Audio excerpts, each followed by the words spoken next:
Hello and welcome to another video review. My name is Daniel and I'm joined by Rob. And today we're going to be looking at Battle for, I can't pronounce it ever, Rokugan. We think it's Rokugan. It might be Rokugan. It depends how you speak, what country you're from. And if you say it correctly. No better than we do. Yes.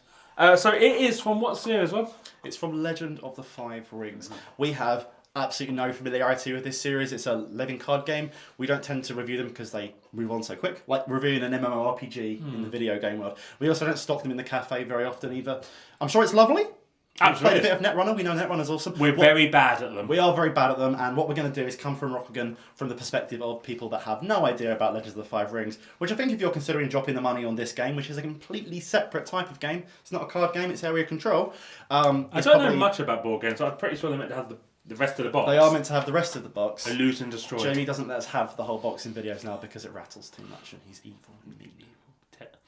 But before complaining too much about Jamie, should we first of all jump onto a little bit of rules explanation? Yeah, we're going to spend a few minutes now just explaining the core mechanics of the game before we talk about how we feel.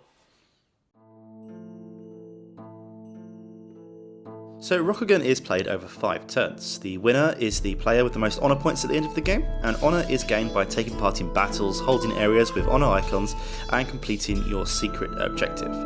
Players start by choosing a clan, claiming one of the 2 secret objectives that they're given. They'll gain scout cards and a Shugenja card, and they'll also gather all of their combat and control tokens. At the start of a round, our first player is chosen, then all players draw up to 6 combat tokens into their private area, turning them face up. This is their hand for the turn. Players then take turns to play any powerful territory cards that they might be holding. Then, starting with the first players take turns to place their combat tokens onto the board. These include armies, which can attack adjacent spaces, navies, which can attack any coastal region, and shinobis, who can attack anywhere they want on the board. Players can choose to use these tokens to attack or defend. Attacking tokens are placed on borders while defending tokens are placed in the centre of a territory. Players can also place special tokens. Raids allow a player to completely destroy a territory, making it uninhabitable for the rest of the game. Peace tokens let territories leave the war completely, and blessings will increase the strength of one of your army, navy or shinobi units. Finally, players also get a bluff token that they can use at any point to trick opponents into dedicating units where they might not be needed. Once all the tokens are placed on the board, special tokens are resolved first, followed by fights, and these are simply resolved purely by the total strength number of every unit in the fight. In a tie, the defender is always going to win. Victorious attackers will claim territory for their own, and victorious defenders will gain another control token face up on that territory, granting them a bonus point and an honour point. You'll gain these points for a successful defence, even if you don't actually get attacked that turn. After all fights have taken place, all combat tokens are discarded. If any player controls a whole region, called a territory, they get to take the territory card for that area. At the end of the game, players add honour from the areas they control, any additional tokens on the board, their secret objective, and they'll also gain 5 honour for each territory which they control at the end as well. So those are the basic rules for Rokugan, so now we're going to jump straight into our analysis of the game itself. Okay, so that was a quick explanation of the basic mechanics of Rokugan. We're going to talk now about how we felt playing it and whether it's an actually good game to buy, good game to play. I don't want to give it away yet, so I'm just going to look really stern. We're not going to give it away yet, but we are going to sort of give away some of the feelings that we have by talking about the mechanics first of all and how they made us feel. Whoa, what's this crab conspiracy I'm hearing? I'm trying to defend him here. You're not helping me out, man. You're not helping out this massive Jamie conglomerate going on. The crabs are a noble people, species. Right? You know, you're not actually crab people, right? Silence. First things first, it's a really tight experience. Really, really tight. There are not a lot of roles. There are not a lot of units. It very quickly... you sort of know where you are with things very, very quickly in terms of a strategy. You don't have a ton of different cards that you're drawing each time. You don't have all these different things that can happen. There's only a few things that happen each turn. And there's only 5 turns. It's an hour-long game, which for a strategy game is pretty damn quick. Yeah, and I think the pacing is really good. Now, as you say, it doesn't have a lot to it in terms of actual mechanics, so it very quickly could have dragged out and become quite a boring experience, but every part of it paces perfectly. You don't feel like you sort of sudden end where you feel jarred and you didn't have time to do stuff. No. But equally, you feel like, yes, I've managed to do what I wanted to do.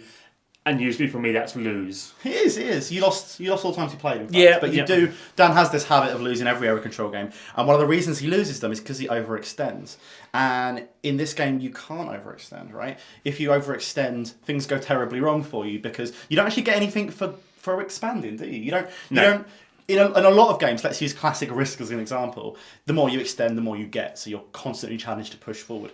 In Rokugan, you're not, because you only get the same 6 pieces, the same as everyone else gets, no matter how much stuff they have. You can claim territory cards, which are powerful, but you don't get any more units every turn.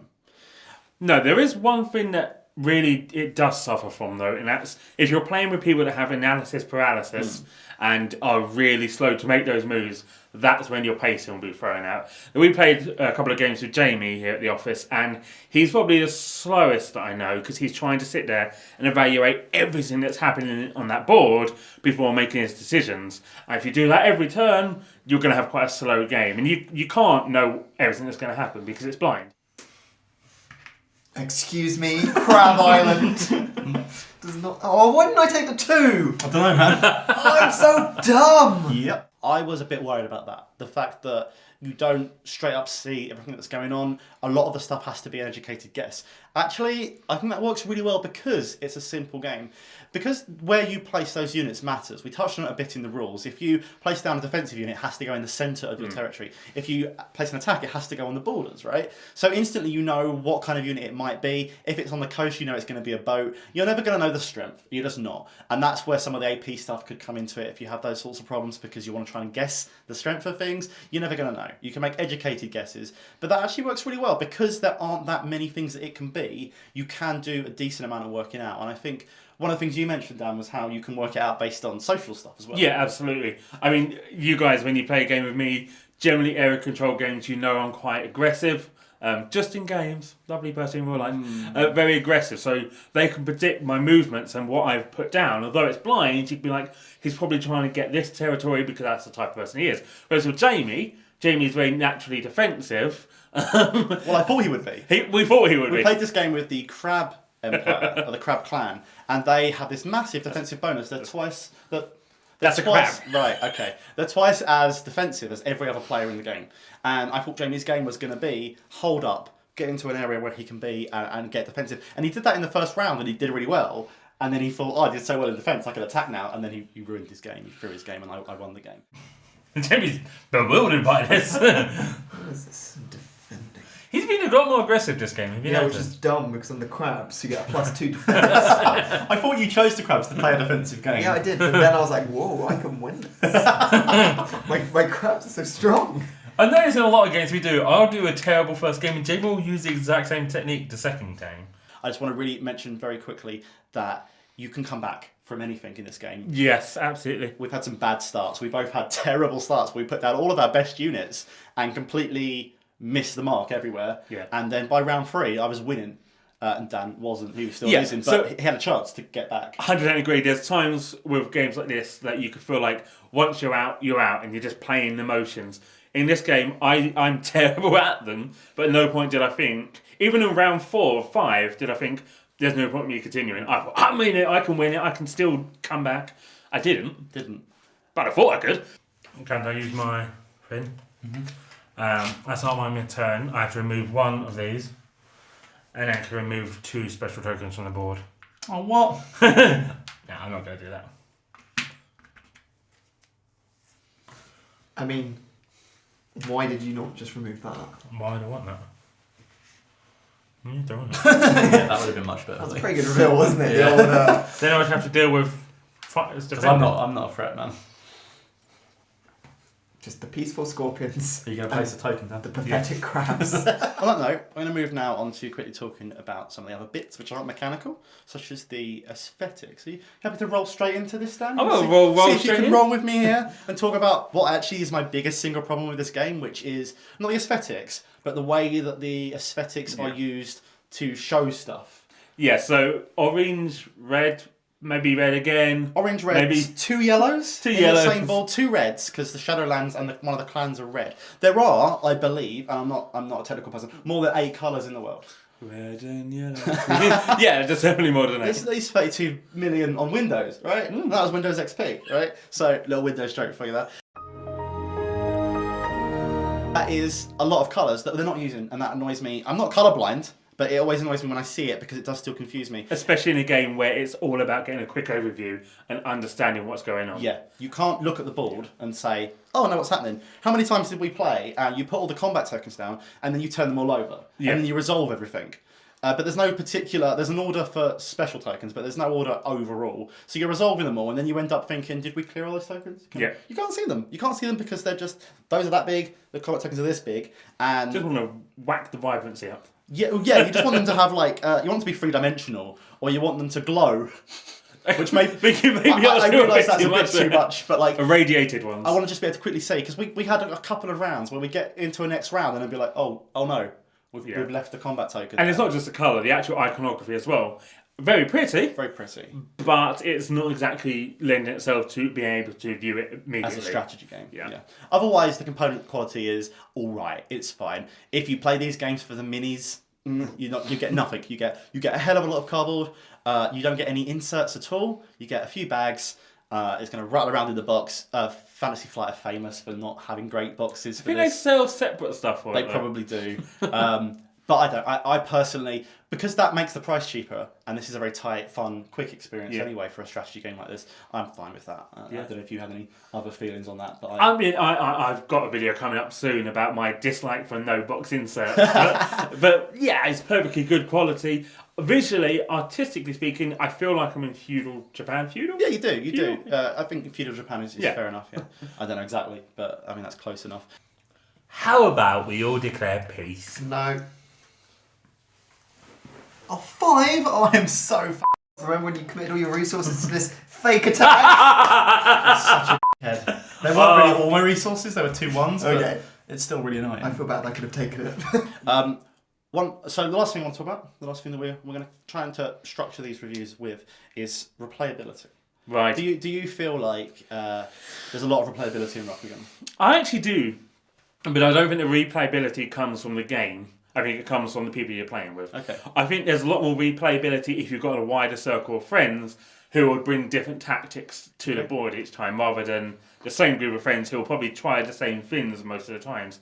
There's a couple of cards, isn't there, that you can switch out? Yeah, so the territory cards, these are the special powers that you get. You can switch one with another. There's 2 basically for most of the regions. So you're not certain what you're going to get.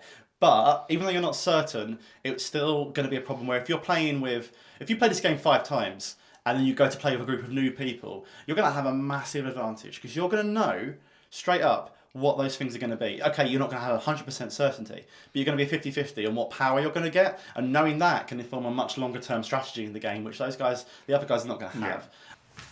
I'm literally just copying Rob. Oh, you're doing the old Krabby Island combo. The crab and the zombie powers. Crab zombies. I do want to play it again right now, though. Yeah, I do want to play it again right now as well, and I could see myself playing it a lot because it's so quick and easy. Yeah. When you think of playing games like Jamie has this thing where he's played the Game of Thrones board game and he compares it, and I think that's very fair because a lot of what it does mechanic wise is the same thing. But honestly, if someone told me, "Oh, do you want to play the Game of Thrones board game?" I'd have to be in a very different mindset to want to sit down for 3 hours and play a game like that when I could sit down with 5 people and play this in an hour and 15, an hour and 20 minutes. Yeah, I mean, my personal opinion on this is you don't lose anything in the simplification of it. You can still do those strategies if you want to. You still have all the alliances, all the strategies. More of them go off the rules and onto the people. Yeah. So as we've touched on quite a few times, it really depends on the group that you're with. But I think there's enough there to do that, and the different powers that the different clans have give enough variation as well. So I'm going to ask you a question. Okay. So I'm going to ask you this time, Robert.